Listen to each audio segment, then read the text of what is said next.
اس نظریے کے ساتھ جاتا ہے کہ میں نے وہاں پہ قرآن کی کوئی بات سیکھنی ہے یا قرآن کی کوئی بات میں نے سکھانی ہے، تو وہ جتنی دیر یہاں پہ بیٹھتا ہے اتنی دیر بیٹھنے کا اجر اس کو کس انداز میں اللہ سبحانہ و تعالیٰ دیتے ہیں۔ آپ علیہ الصلاۃ والسلام نے فرمایا کہ ایک پورے حج کے اجر کا ثواب جو ہے، پورے حج کے اجر کے برابر اس کو ثواب جو ہے وہ دیا جاتا ہے۔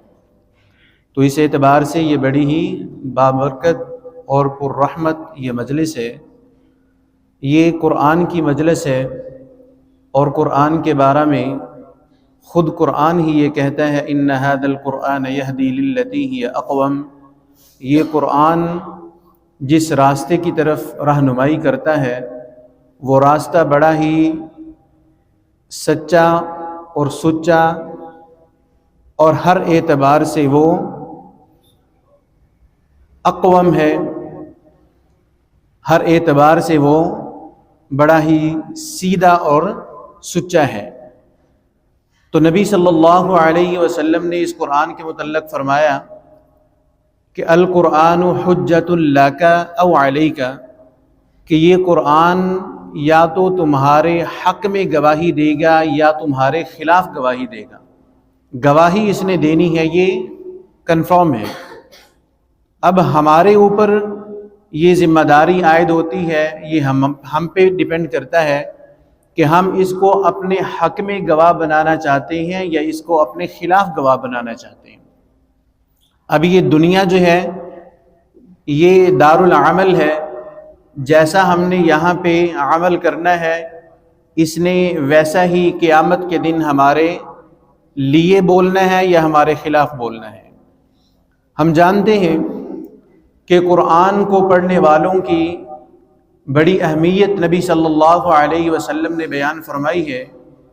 یہ الگ بات ہے کہ ہم دنیا میں رہنے والے اس کے پڑھنے والوں کی اہمیت کو جانتے ہیں یا نہیں جانتے، اس کی اہمیت کو جانتے ہیں یا نہیں جانتے، اس کی اہمیت کو ہم کیا جانیں گے، اس کی اہمیت یا تو اللہ سبحانہ و تعالی جاننے والے ہیں یا محمد الرسول اللہ صلی اللہ علیہ وسلم جاننے والے ہیں۔ جس نے نازل کیا وہ اس کی اہمیت کو جاننے والے ہیں، اور جس کے اوپر یہ نازل ہوا وہ اس کی اہمیت کو جانتے ہیں۔ اس کی تلاوت کو سننا، اس کو پڑھنا، نبی صلی اللہ علیہ وسلم حضرت ابو موسیٰ اشعری رضی اللہ تعالی عنہ ایک رات قرات کر رہے ہیں اور بڑے خوبصورت انداز میں، بڑی دل لگی کے ساتھ، بڑی محبت کے ساتھ، بڑے شوق کے ساتھ پڑھ رہے ہیں۔ نبی صلی اللہ علیہ وسلم اپنے اس صحابی کی قرات کو سنتے ہیں، اور قرات سننے کے بعد صبح کے ٹائم جب ملاقات ہوئی تو آپ علیہ الصلاۃ والسلام نے فرمایا کہ اے ابو موسیٰ، کاش کہ تم دیکھتے کہ تمہاری قرات کو میں کس لگن کے ساتھ سن رہا تھا۔ تو حضرت ابو موسیٰ اشعری رضی اللہ تعالی عنہ فرماتے ہیں اللہ کے رسول، اگر مجھے پتہ چل جاتا کہ آپ میری قرات کو سن رہے ہیں تو میں اس کو اور محبت کے ساتھ اور خوبصورتی کے ساتھ اس کو پڑھنے کی میں کوشش کرتا۔ اور واقعتاً قرآن کے جو لہجے ہیں، قرآن کے جو مقامات ہیں، وہ ایک سے بڑھ کر ایک ہے، اور اسی اعتبار سے نبی صلی اللہ علیہ وسلم نے حضرت ابو موسیٰ اشعری رضی اللہ تعالی عنہ سے کہا اوتیت مزمارا من مزامیر آل داود، تمہیں حضرت داود علیہ السلام کو جو خوش الحانی، جو خوبصورت لہجات دیے گئے تھے، ان میں سے ایک لہجہ جو ہے وہ آپ کو اللہ سبحانہ و تعالی نے دیا ہے۔ یہ صلاحیتیں اللہ سبحانہ و تعالی نے ہر ایک کے اندر علیحدہ علیحدہ رکھی ہیں۔ تو قرآن کو جیسے ہی خوبصورت انداز میں پڑھا جاتا ہے، اس کی مٹھاس میں، اس کی لذت میں اور جو ہے وہ رنگ بڑھے جاتے ہیں۔ اور ایک حدیث میں آپ علیہ الصلاۃ والسلام فرماتے ہیں کہ جب کوئی انسان نماز کے لیے کھڑا ہوتا ہے اور قرآن کو خوبصورت الفاظ میں، خوبصورت انداز میں، خوبصورت آواز میں پڑھتا ہے تو فرشتے جو ہیں وہ اس کے پیچھے آ کے کھڑے ہو جاتے ہیں، اور یہ قرآن پڑھتا جا رہا ہے اور فرشتے جو ہیں وہ اس کے قریب سے قریب تر ہوتے جا رہے ہیں، اتنے قریب ہو جاتے ہیں حتی یضع فاہ علی فیہ، کہ ایک فرشتہ جو ہے وہ اپنے ہونٹوں کو اس قاری قرآن کے ہونٹوں کے اوپر رکھ دیتا ہے۔ وہ یہ نہیں چاہتا کہ اس خوبصورتی سے قرآن کے تلاوت جو کی جا رہی ہے اس کا ایک حرف بھی جو ہے وہ میں ضائع کروں، ادھر یہ قرآن پڑھتا ہے وہ سیدھا اس فرشتے کے پیٹ کے اندر چلا جاتا ہے۔ اس انداز میں وہ سمجھتے ہیں کہ قرآن کا مقام کیا ہے، قرآن کی اہمیت کیا ہے، اور اللہ سبحانہ و تعالی نے پاک پیغمبر علیہ الصلاۃ والسلام نے فرمایا کہ جتنی شوق سے، جتنی لگن کے ساتھ اللہ سبحانہ و تعالی اپنے پیغمبر کی قرات کو سنتے ہیں، اتنی شوق سے اللہ سبحانہ و تعالی کسی چیز کو بھی نہیں سنتے۔ یہ قرآن ہے۔ یہ ہم سمجھتے ہیں، لوگوں نے باتیں بنائی ہیں کہ موسیقی جو ہے وہ روح کی غذا ہے۔ یہ روح کی غذا نہیں ہے، یہ روح کے لیے کانٹے ہیں۔ آپ مجھے بتائیں، کانٹوں کے اوپر کبھی کسی کو نیند آتی ہے؟ اور پھولوں کی سیج کے اوپر؟ قرآن کو سن کر اگر آنکھوں میں نیند بھر آئے نا تو پریشان نہ ہوا کریں۔ یہ پھولوں کی سیج ہے جس کے اوپر آپ کی روح جو ہے وہ تسکین پا رہی ہے اور وہ لذت محسوس کر رہی ہے، اور لذت کی وجہ سے اس کو آرام کی اور جو ہے وہ کیفیت اس کے اوپر طاری ہو جاتی ہے۔ اور یہ قرآن میں 3 مرتبہ اس کو لفظ روح کے ساتھ تعبیر کیا ہے۔ یہ انسان کے اندر جو روح ہے وہ بھی اللہ سبحانہ و تعالیٰ کی روح ہے، اور جو اس کی غذا آسمان سے نازل کی ہے اس کو بھی اللہ سبحانہ و تعالیٰ نے روح سے تعبیر کیا ہے۔ ينزل الملائکۃ بالروح من امرہ علی من یشاء من عبادہ، اللہ سبحانہ و تعالیٰ فرشتوں کے ذریعے اس روح کو اپنے بندوں میں سے جس کے اوپر چاہتا ہے نازل کرتا ہے۔ یلقی الروح من امرہ، دوسرا مقام سورۃ المؤمن، یلقی الروح من امرہ علی من یشاء من عبادہ، اللہ سبحانہ و تعالیٰ اپنی اس روح کو اپنے بندوں میں سے جس پہ چاہتا ہے نازل فرماتے ہیں۔ اور تیسرا مقام وَكَذَلِكَ أَوْحَيْنَا إِلَيْكَ رُوحًا مِّنْ أَمْرِنَا، اللہ سبحانہ و تعالیٰ نے قرآن کو جو ہے وہ لفظ روح سے تعبیر کیا ہے۔ یہ کیسے ممکن ہے کہ اس روح کی غذا جو ہے وہ شیطانی کانٹے ہوں؟ اس کی غذا جو ہے وہ وہی ہو سکتی ہے جو اللہ سبحانہ و تعالیٰ نے اس کے لیے مقرر کی ہے۔ یہ اللہ سبحانہ و تعالیٰ کی پاک کلام ہے، یہ اللہ سبحانہ و تعالیٰ کی رحمتوں بری کتاب اور کلام ہے۔ اور ہم جانتے ہیں کہ یہ قاری قرآن، یہ قرآن کو پڑھنے والے، ان کا کیا اعزاز ہے۔ یہ دنیا میں کوئی ان کو اعزاز دے یا نہ دے، یہ پریشان نہ ہوا کریں۔ اگر قرآن کے پڑھنے والوں کو لوگ نفرت کی نگاہوں سے دیکھتے ہیں تو آپ پریشان نہ ہوا کریں۔ یہ قرآن کے مقام کو نہیں سمجھتے، اس وجہ سے نفرت کی نگاہوں سے دیکھتے ہیں۔ جو قرآن کے مقام کو سمجھتے ہیں وہ اللہ سبحانہ و تعالیٰ ہی قرآن کے مقام کو سمجھتے ہیں، اور قاری قرآن کے مقام کو وہ سمجھتے ہیں۔ اور کل قیامت کا دن ہوگا، نبی صلی اللہ علیہ وسلم نے فرمایا کہ قیامت کا دن جو ہے وہ بڑا سخت دن ہے۔ اس دن یہ سورج جو ہے وہ بالکل قریب آ جائے گا، 2 میل کے فاصلے پہ آئے گا۔ اب صحابی رسول صلی اللہ علیہ وسلم یا راوی جو ہے وہ بیان کرنے والے، وہ کہتے ہیں مجھے نہیں پتا کہ یہ میل جو ہے یہ مسافت والا میل بھی ہوتا ہے، ایک وہ سلائی جس کے ذریعے آنکھوں میں سرما لگایا جاتا ہے، سرمچو، اس کو بھی میل کہتے ہیں۔ اب مجھے نہیں پتا کہ یہ مسافت والا میل نبی صلی اللہ علیہ وسلم نے مراد لی ہے یا وہ سلائی والا میل جو ہے وہ مراد لیا ہے۔ کوئی بھی ہو، جب اتنا قریب آ جائے گا، اب ہم دنیا میں رہتے ہوئے یہ جب سورج ہم سے لاکھوں کروڑوں میل دور ہے، یہ ہمیں دیکھنے میں کتنا لگتا ہے، یہ ایک ٹکیا سی لگتی ہے، بلکہ سائنس جو ہے اس کے ماہر فلکیات نے بتلایا ہے، یہ ہماری جو زمین ہے پوری کی پوری، اس جیسی 13 لاکھ زمینیں ہوں تو وہ سورج کے اندر فٹ آ سکتی ہیں۔ تو آپ اندازہ لگائیں کہ یہ زمین سے سورج جو ہے وہ کتنا بڑا ہے، اور ہمیں اتنی ٹکیا سی نظر آتی ہے۔ یہ اتنی دوری سے اپنی شعاعیں جب ہمارے اوپر پھینکتا ہے تو گرمی کے موسم میں ان شعاؤں کو برداشت کرنا ہمارے لیے کتنا مشکل ہوتا ہے۔ یہ درجہ حرارت جیسے ہی 40-45 پہ جاتا ہے،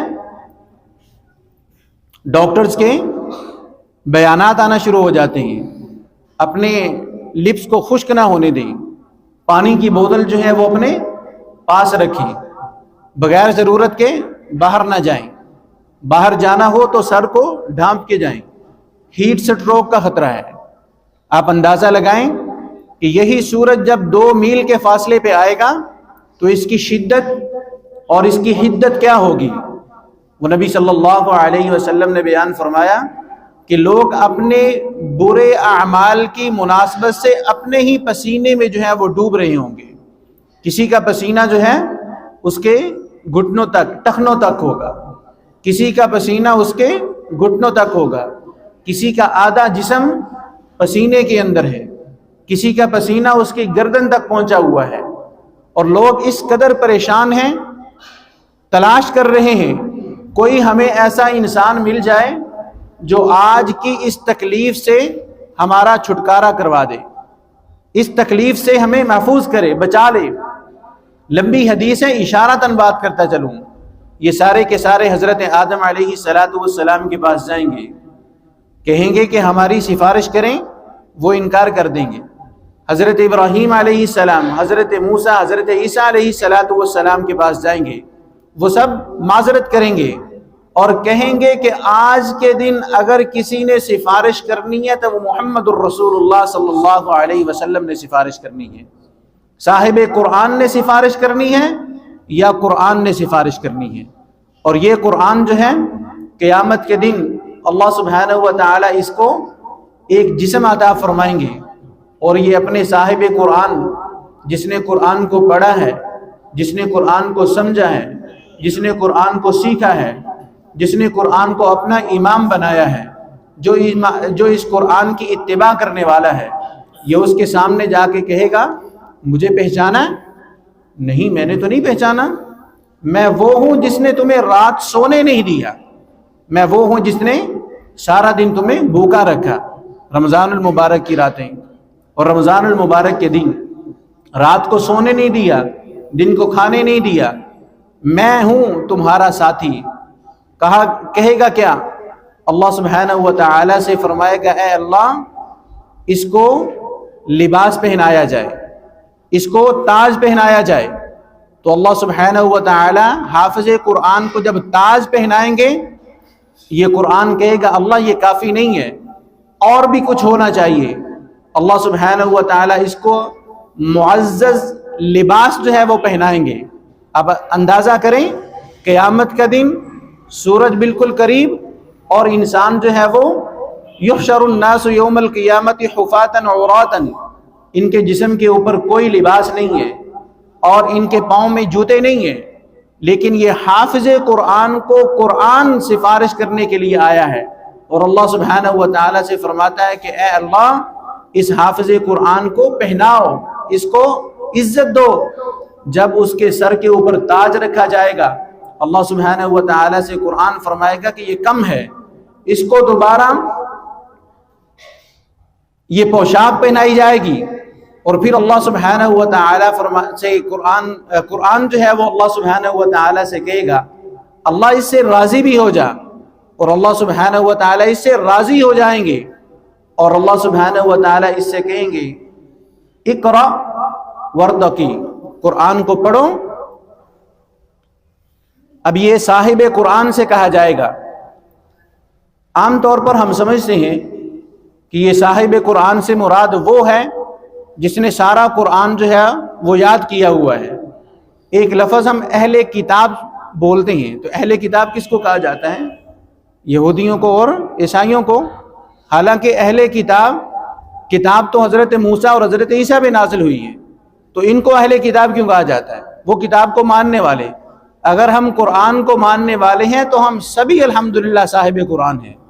تو اس کا مطلب یہ ہے کہ اللہ سبحانہ و تعالیٰ قیامت کے دن صاحب قرآن سے کہے گا قرآن پڑھ، قرآن پڑھتے جا اور جنت کے درجات جو ہے وہ ان کو چڑھتے جا۔ اب وہ جنت کے درجات جو ہے وہ چڑھنا شروع ہو جائے گا۔ اب ایک درجے سے دوسرے درجے کے درمیان کتنا فاصلہ ہے؟ جتنا زمین اور آسمان کے درمیان جو ہے خلا ہے۔ ایک آیت پڑھے گا اور ایک جنت کا درجہ جو ہے وہ بلند ہوتا چلا جائے گا۔ وَارْتَقِ وَرَتِّلْ كَمَا كُنْتَ تُرَتِّلْ فِي الدُّنْيَا، اللہ سبحانہ و تعالیٰ فرمائیں گے جس طرح دنیا میں پڑھا کرتے تھے ویسے ہی قرآن کو پڑھنا ہے۔ اب میں ان بچوں سے ذرا سوال کرنا چاہوں گا کہ جنت میں اونچے سے اونچا درجہ چاہیے یا نیچے سے نیچا درجہ چاہیے؟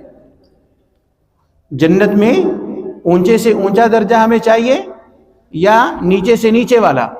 یقیناً ہر انسان جو ہے وہ اونچے سے اونچا درجہ جو ہے وہ پسند کرتا ہے۔ تو اگر آپ نے قرآن کو تیزی سے پڑھا تو قرآن تو جلدی ختم ہو جائے گا، تو اگر آہستہ پڑھیں گے، اب تیز پڑھنے سے زیادہ درجے اونچے جائیں گے یا آہستہ پڑھنے سے درجے اونچے جائیں گے؟ آہستہ پڑھنے سے۔ اور اللہ سبحانہ و تعالیٰ اس دن فرمائیں گے کما کنت ترتل، جس طرح دنیا میں پڑھا کرتے تھے۔ ایسا نہیں ہوگا قیامت کے دن جا کے کوئی کہے میں دنیا میں تو تیز تیز پڑھا کرتا تھا، اب جنت میں بلندی حاصل کرنے کے لیے کم آہستہ پڑھنا شروع کر دوں، تو نہیں پڑھا جائے گا۔ اگر وہاں پہ آہستہ پڑھنا ہے تو یہیں پہ اس کی پریکٹس جو ہے وہ کرنا پڑے گی۔ اور اگلا جملہ اللہ سبحانہ و تعالیٰ کے پاک پیغمبر فرماتے ہیں ان منزلتک عند آخر آیت کنت تقرؤها، کہ تمہاری منزل اور تمہارا مقام وہاں پہ ہوگا جہاں پہ جو آخری آیت تمہیں یاد ہے وہ پڑھ لو گے۔ تو یہاں سے یہ نبی صلی اللہ علیہ وسلم نے نہیں فرمایا کہ آپ کا مقام وہ ہے جہاں پہ سورۃ الناس کی آخری آیت جو ہے وہ ختم ہوگی۔ فرمایا کہ جتنا آپ کو یاد ہے اس کو پڑھنا شروع کر دو، جہاں پہ آپ کا حفظ جو ہے وہ مکمل ہو جائے گا، جتنا یاد ہے وہ ختم ہو جائے گا، وہ آپ کا مقام ہے۔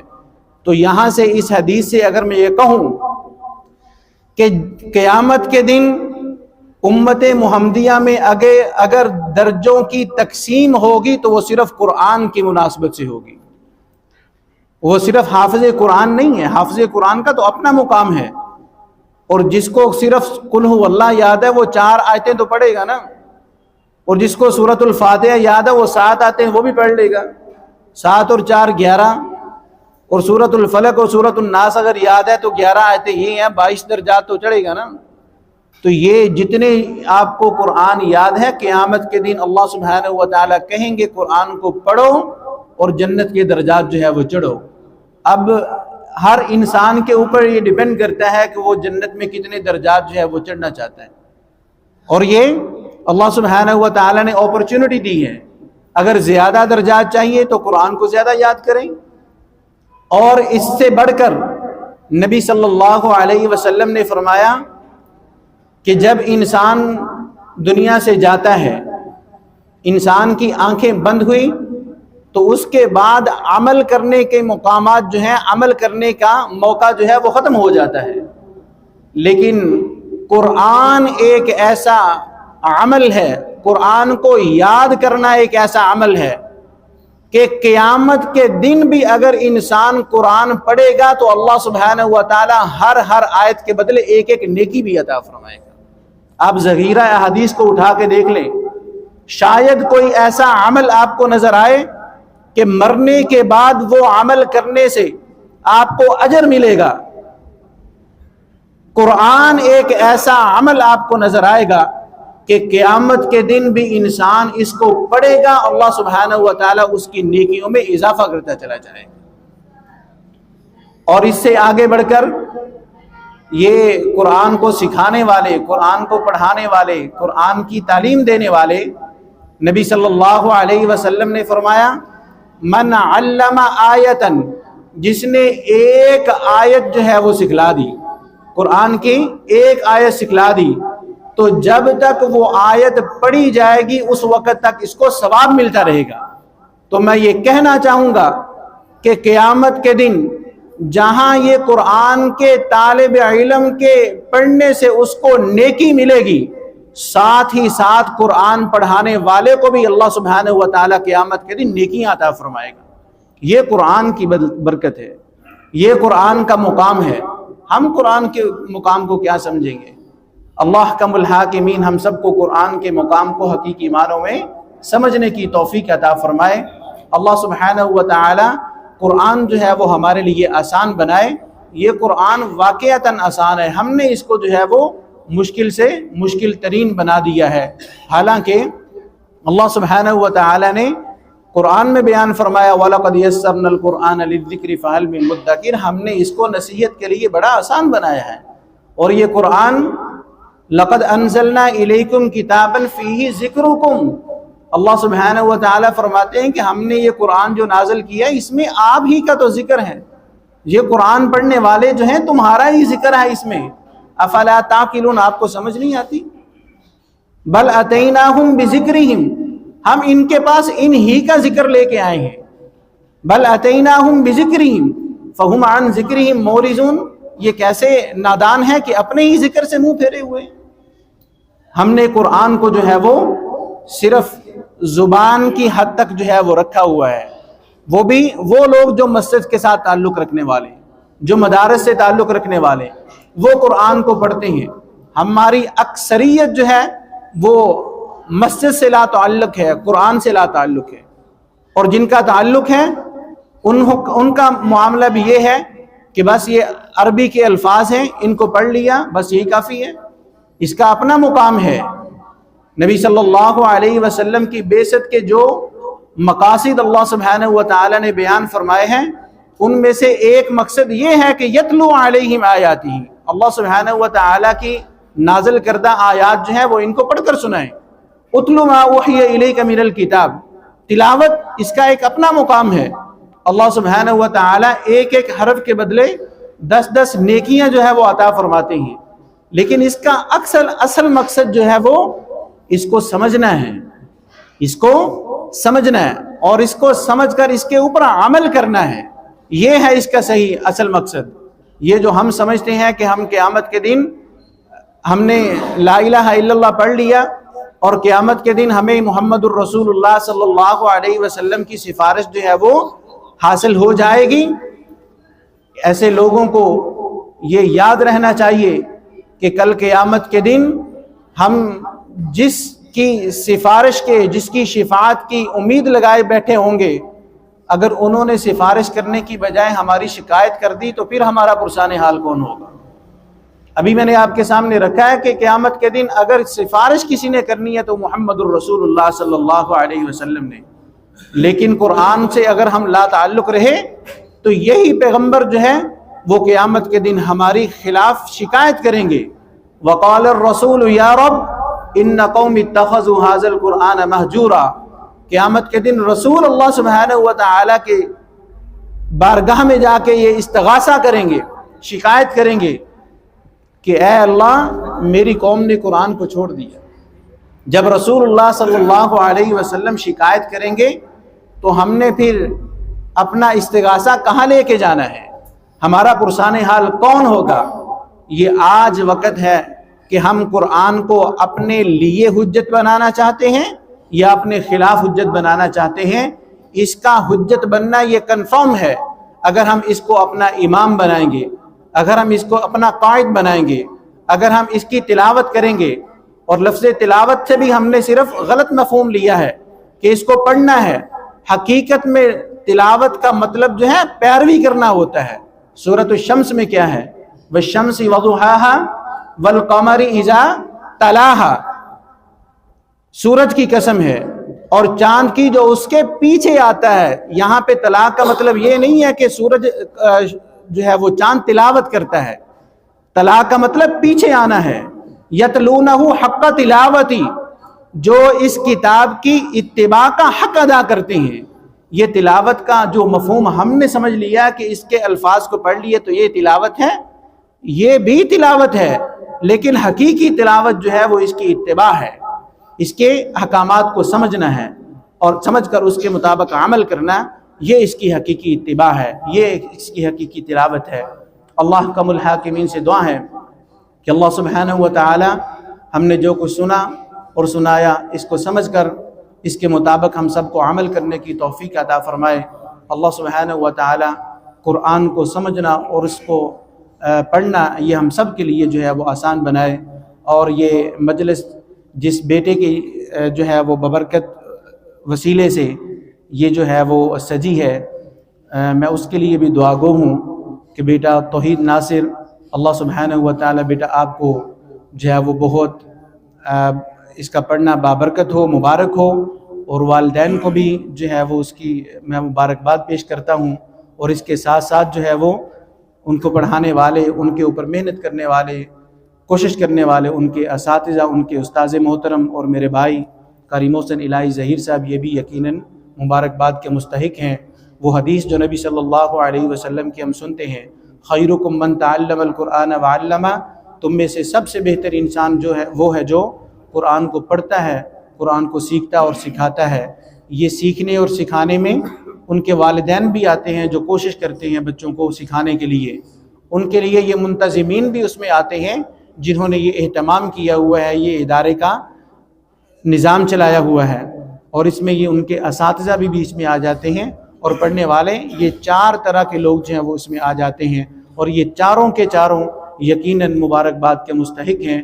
اللہ سبحانہ و تعالی سب کی محنت کو، کوشش اور کاوش کو بارگاہ میں شرف قبولیت سے نوازے۔ وما علی الا البلاغ المبین۔ جس بچے نے قرآن پاک اس کی تکمیل کے لیے جو وہ آپ کے سامنے سنائے گا اس کی دعوت دیتا ہوں تو آئے اور قرآن پاک کا اپنا آخری سبق سنائے۔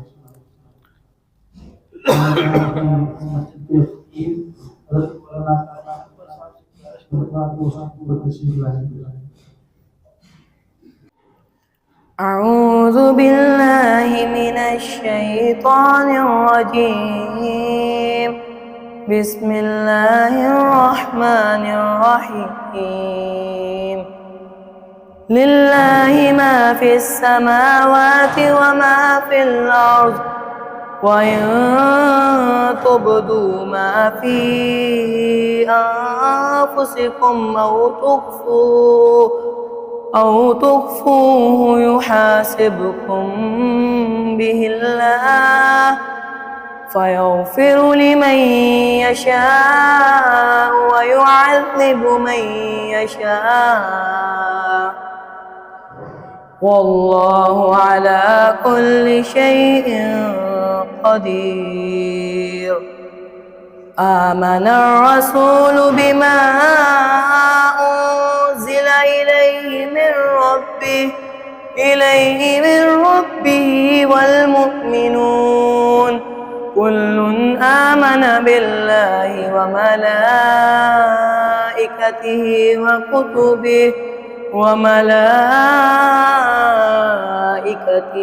وكتبه ورسله لا نفرق بين أحد من رسله وقالوا سمعنا وأطعنا غفرانك ربنا وإليك المصير لا يكلف الله نفسا إلا وسعها لها ما كسبت وعليها ما اكتسبت ربنا لا تؤاخذنا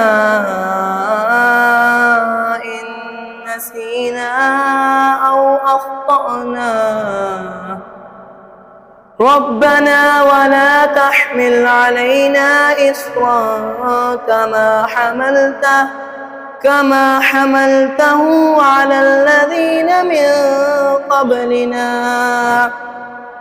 ربنا ولا تحملنا تحملنا ما لا طاقة لنا به واعف عنا واغفر لنا وارحمنا أنت مولانا فانصرنا على القوم الكافرين صدق الله العظيم. آخری سبق سنایا ہے.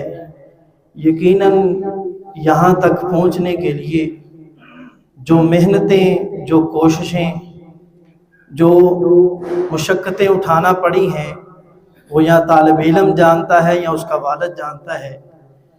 میں آپ کے سامنے بطور مثال کے یہ بات رکھنا چاہتا ہوں کہ میں اس بچے کو نورانی قاعدے سے میں نے شروع کروایا الحمدللہ، اور جس دن پہلے دن اس کے والد محترم نے میرے پاس اس بچے کو بٹھایا، آج تک ایک دن بھی ایسا نہیں آیا کہ وہ خود چھوڑنے نہ آئے ہوں اور خود لینے نہ آئے ہوں. اور دیکھیں یہ کتنی محنت ہے، کتنی محبت ہے. یہی نہیں کہ چھوڑ گئے اور واپس لے گئے، نہیں، ایک بار چھوڑنے آنا ہے، پھر دوپہر کے وقت کھانا دینے آنا ہے تازہ، اس کے بعد پھر لینے آنا ہے. اللہ تعالیٰ ان کے والد محترم کی اس محنت کو قبول فرمائے. یقیناً انہوں نے کمال کر دی ہے کہ اگر بچے کو قرآن یاد کروانا گئے تو پھر ایسا فضول سمجھ کے یاد نہیں کروانا، مدرسے بھیج دیا بس قاری جانے یا بچہ جانے، نہیں، بلکہ ایک ایک لمحہ خبر، ہر وقت یہی لگن ہے کب میرے بیٹے کا مکمل ہو جائے گا، کب میرا بیٹا اس منزل کو کامیابی سے حاصل کر لے گا.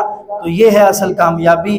اللہ تعالیٰ اس بچے کو، اس کے والدین کو اور اس کے ساتھ تمام جو محنتیں کرنے والے ہیں ان تمام کی محنتوں کو قبول و منظور فرمائے.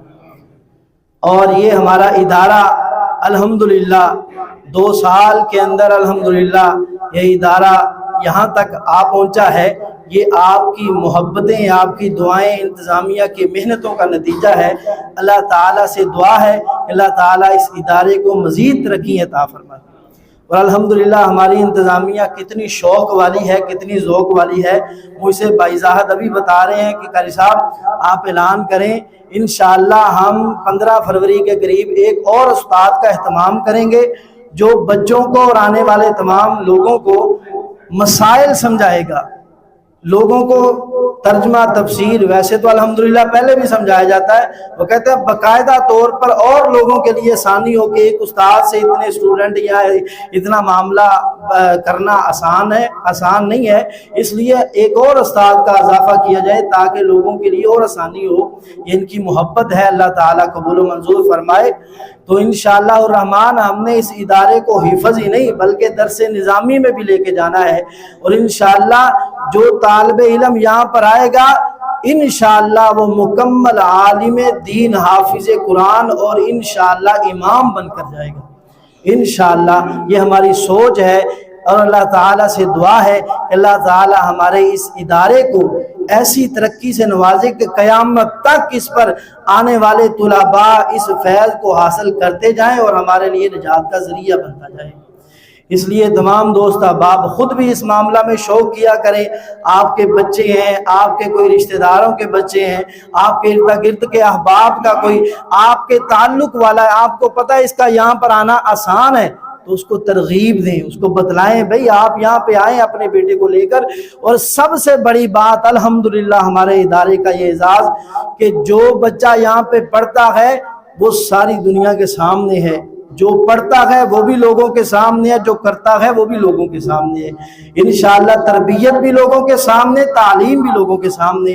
انشاءاللہ اللہ تبارک و تعالی ہماری محنتوں کو قبول و منظور فرمائے.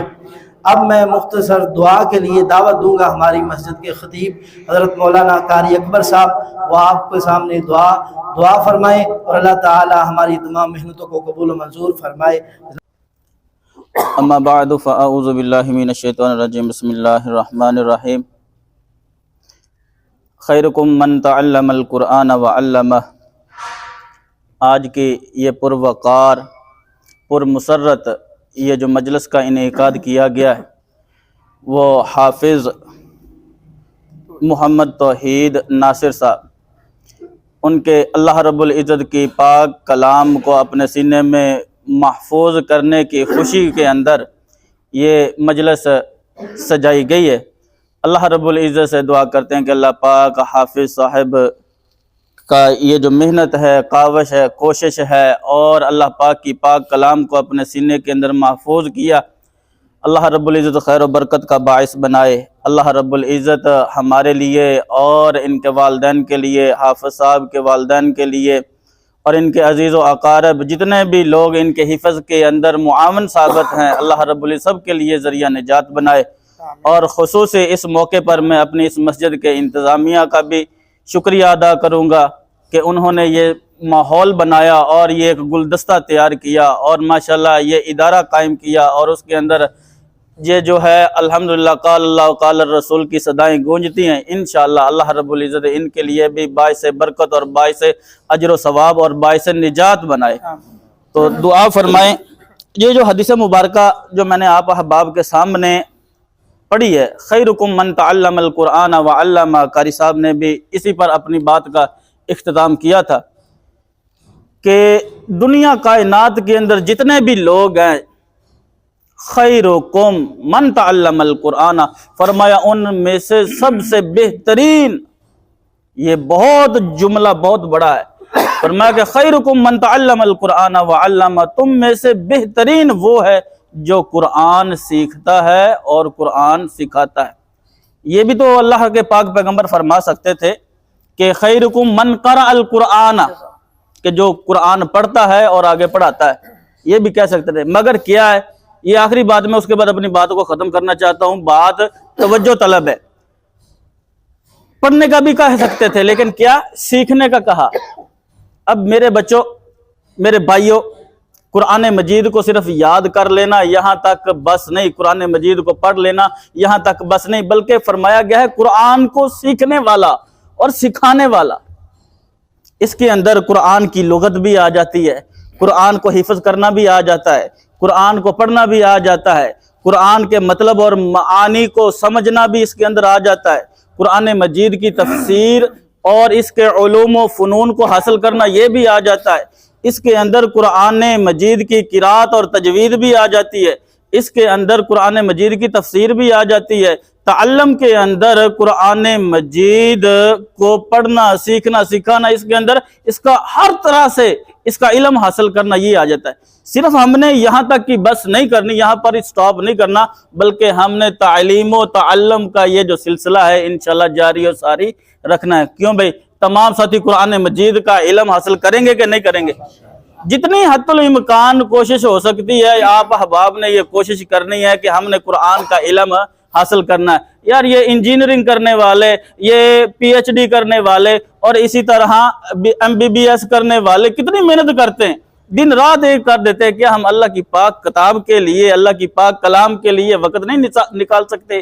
دن کے اندر صرف اور صرف 10 منٹ یا 15 منٹ آپ نے 24 گھنٹوں میں سے نکالنے ہیں اللہ کی پاک کتاب کے لیے۔ کیوں بھی سارے وعدہ کرتے ہو، اللہ کے گھر کے اندر بیٹھ کر اللہ سے وعدہ کرتے ہو کہ اللہ ہم تیری کتاب کو 10 منٹ ضرور وقت دیا کریں گے۔ اللہ تیرے گھر کے اندر بیٹھ کر تیرے بندوں نے تجھ سے وعدہ کیا، اللہ ہمیں توفیق عطا فرما۔ اللہم لک الحمد انت قیوم السماوات والارض، اللہم لک الحمد انت نور السماوات والارض، اللہم لک الحمد کما ینبغی لجلال وجہک وعظیم سلطانک، یا حی یا قیوم یا ارحم الراحمین یا مجیب السائلین۔ اللہم انا نسألک بانک انت اللہ لا الہ الا انت الاحد الصمد الذی لم یلد ولم یولد ولم یکن لہ کفوا احد۔ اللہم صلی علی محمد وعلی آل محمد کما صلیت علی ابراہیم وعلی آل ابراہیم انک حمید مجید۔ اللہم بارک علی محمد وعلی آل محمد کما بارکت علی ابراہیم وعلی آل ابراہیم انک حمید مجید۔ ربنا ظلمنا انفسنا وان لم تغفر لنا وترحمنا لنکونن من الخاسرین۔ ربنا آتنا فی الدنیا حسنۃ وفی الآخرۃ حسنۃ وقنا عذاب النار۔ اللہم انا نسألک بانک انت اللہ لا الہ الا انت الاحد الصمد الذی لم یلد ولم یولد ولم یکن لہ کفوا احد۔ ربنا هب لنا من ازواجنا وذریاتنا قرۃ اعین واجعلنا للمتقین اماما۔ اللهم طهر قلوبنا من النفاق وأعمالنا من الرياء وألسنتنا من الكذب وأعيننا من الخيانة فإنك تعلم خائنة الأعين وما تخفي الصدور. ربنا آتنا في الدنيا حسنة وفي الآخرة حسنة وقنا عذاب النار.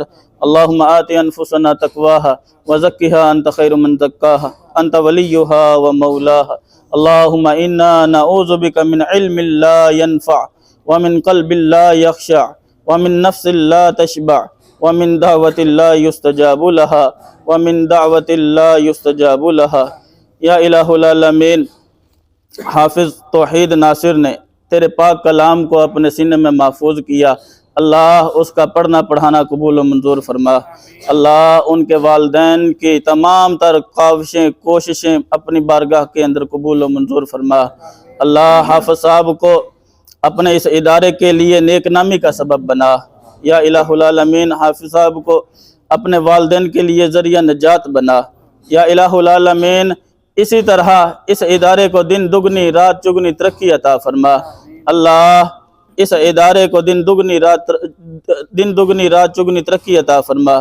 یا الہ العالمین، تیرے پاک کلام کو حفظ کرنے کے اندر جن جن ساتھیوں نے حافظ صاحب کے ساتھ تعاون کیا ہے اور کوششیں کی ہے، محنتیں کی، اللہ سب کی کاوشیں کوششیں قبول فرما۔ اللہ اس ادارے کے تمام تر منتظمین کو کوششوں کو کاوشوں کو اللہ اپنی بارگاہ کے اندر قبول و منظور فرما۔ اللہ جتنے بھی ساتھی اس ادارے کے ساتھ اس ادارے کو آباد کرنے کے اندر مصروف ہیں، اللہ ان کے گھروں کو آباد فرما۔ اللہ ان کے گھروں کو آباد فرما۔ اللہ ان کے کاروباروں کے اندر مال و جان کے اندر برکتیں عطا فرما۔ اللہ ہر طرح کی مصیبتوں سے محفوظ فرما۔ اللہ بیماریوں سے محفوظ فرما۔ یا الہ العالمین، جو کچھ مانگا اور جو کچھ نہیں مانگ سکے، اللہ ہمارے حق کے اندر بہتر ہے، تو خوب جانتا ہے، اللہ ہمیں بن مانگے عطا فرما۔ اللہ ہمیں مانگنے کا ڈھنگ نہیں، اللہ تجھے دینے کا طریقہ تو آتا ہے، اللہ تو ہمیں بن مانگے عطا فرما۔ اللہ جتنے بھی ساتھی بیٹھے ہیں، اللہ تمام کے احباب کو بھی مسجد کے ساتھ پیار کرنے کی توفیق عطا فرما۔ اللہ اپنے بچوں کو یہاں قرآن مجید پڑھنے کی توفیق عطا فرما۔ ربنا تقبل منا انك انت السميع العليم وتب علينا انك انت التواب الرحيم وصلى الله تعالى على خير خلقه محمد وعلى آله وصحبه اجمعين.